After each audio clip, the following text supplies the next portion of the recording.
Kung ikaw ang inaasahan sa pamilya, handa ka ba talaga kung may mangyari sa'yo? Hindi kita tinatakot, pero maging honest tayo sandali. Ilang beses mo na bang naisip sa gabi, ako lang yung kumikita, paano sila pag nawala ako? Isang sakit lang, isang aksidente lang, isang emergency lang, pwedeng maubos ang lahat ng pinaghirapan mo. Alam ko ang iniisip mo, mag-iipon lang ako. Next year na lang, healthy naman ako.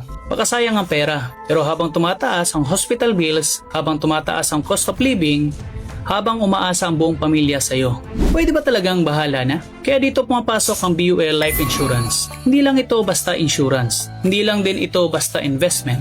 Isa itong proteksyon plus long-term fund in one plan. Ibig sabihin, kapag may nangyari sa'yo, may guaranteed financial protection ng pamilya mo.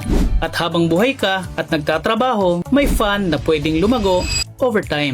So hindi lang death benefit, may potential cash value na pwede mong magamit in the future. Pwede para sa retirement, pwede pang education ng anak mo, pwede pang emergency buffer, at ang maganda, pwede itong i-restructure based sa kaya mong monthly.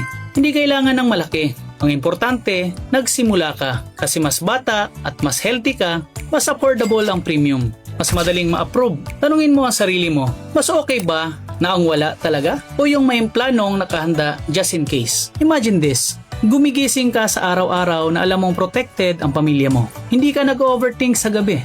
Hindi ka natatakot sa what if. Hindi ka lang basta breadwinner, protector ka, prepared ka, responsable ka. Kung gusto mo ng simple, malinaw at honest na explanation kung paano ito babagay sa income at goals mo, message me. Pag-usapan natin kung paano ka magiging future-proof para sa pamilya mo, para sa peace of mind mo.